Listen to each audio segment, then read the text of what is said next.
anyway, let me ask this here, Red. Yes, sir. When did the federal prison go from looking up the big time, big money people? I mean, go from locking up the big time, big money people and locking up the average Joe criminal that's caught with drugs in the school zone? Okay. First of all, that's a good question. First of all, I am the average Joe Schmo criminal. I ain't no federal nigga. I'd be quick to tell a nigga that. No, I ain't no federal nigga. I'm a state joint nigga. I don't even know why I'm over here. Let's get that clear for all the viewers. That's what I am, a state nigga.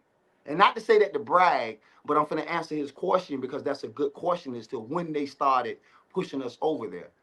I'm gonna say it started by the 98, 99. You know what I'm saying? That's when they turned the feds into one big state joint. And what I mean by that is when you heard the stories about the feds, it was always either a paper crime or either some kind of kingpin.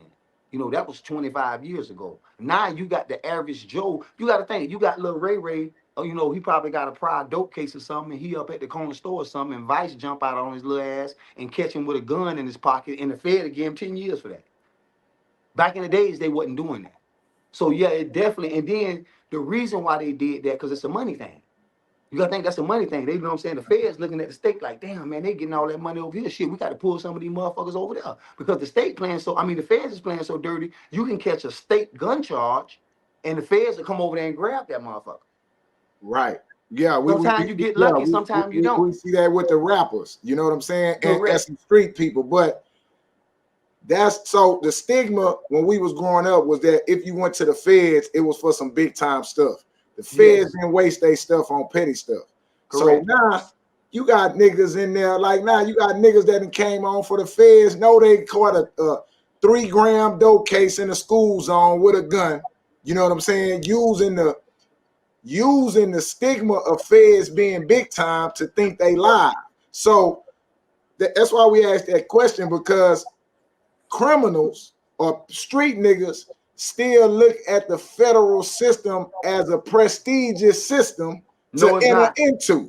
No, it's not. And listen, CO, listen, you are so right about that.